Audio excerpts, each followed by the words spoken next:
G'day all, just found out last night that there's an Australian company, Amphibian Aerospace Industries. They're based out of Darwin, Australia.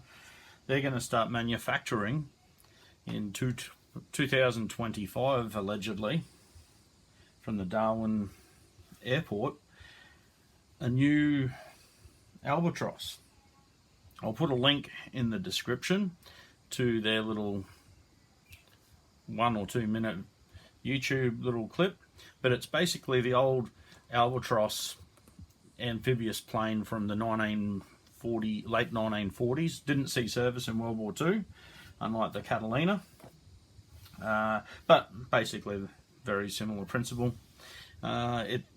This one's called the G-111T Albatross. So the Albatross hasn't been produced since the 1960s.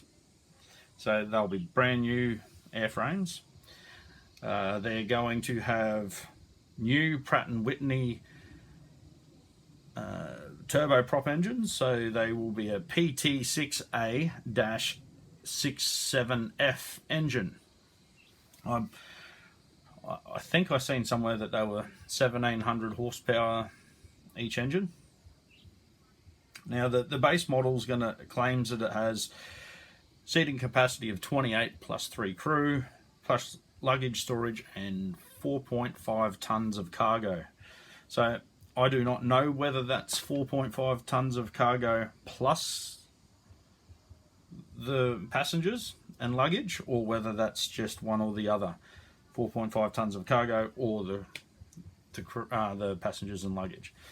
They also claim that they're making an aero medivac and an aero medical version, search and rescue version, and I just thought it was very fitting that I've been talking about using older technology platforms, whether they're planes, trains and automobiles, and putting a new spin on them with new manufacturing techniques, materials, etc. Preferably as many natural materials as possible, so we can grow the materials. And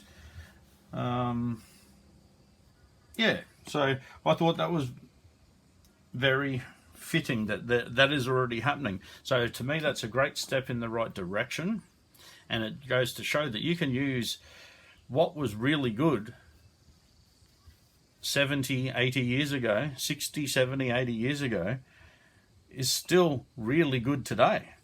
You know, the only difference between, say, an aircraft from back then till today for frontline fighting use would be obviously the avionics and all the electrics. So if you could put people into a vehicle back then and it deliver a payload, it can still do exactly that same job today.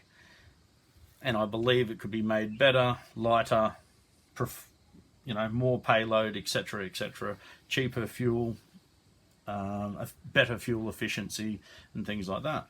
So now, I guess my little thoughts on this is, yes, I believe it's an excellent step in the right direction. We bring manufacturing back to Australia. A couple of the down, and they're not.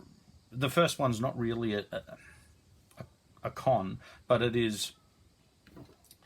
They're going to be manufacturing out of Darwin Airport. In my other videos, I talk about spreading manufacture around the rest of the country, especially the more rural areas, just so you don't have all your eggs in one basket. Yes, having all your eggs in one basket is good for manufacture when it comes to logistics for production in peacetime, but Darwin is our footstep to Asia, and that's where we're going to see, if Australia was bombed by the Japanese, was it 51, 52 times or something like that in World War II. So we have massive Air Force, Naval and Army assets there. We also have US Marine Detachment based out of Darwin. We have oil storage, and it's the capital city of the the northern part of Australia. So to me, I see that as, yes, that's a good place for manufacturing and logistics and a good place to base them out of in peacetime, but it also can be a bad strategic placement in wartime. So, you know, the for it is probably better in the sense that, yes, can get manufacturing underway and research and development and jobs and skills and things like that. However, being such a big plane, it will be very expensive. I couldn't find anything about numbers being produced, who they're being produced for. It's been alluded that they may be used for border patrol, or that's what we'd call Coast Guard over here, or Border Force, sorry. Yeah, so Border Force, Customs, Border Patrol, whatever. I see a use for there. There may be something for the Navy in it, and then other civilian sort of applications potentially to be used by other nations, other companies around the world. But it does make a platform like that makes a massive amount of sense for the top end of Australia.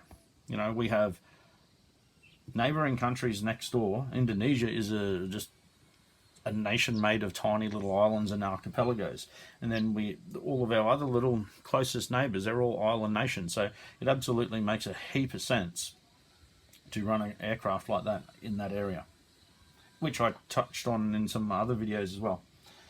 Won't drag on for too much longer, I'll leave it at that. Thank you.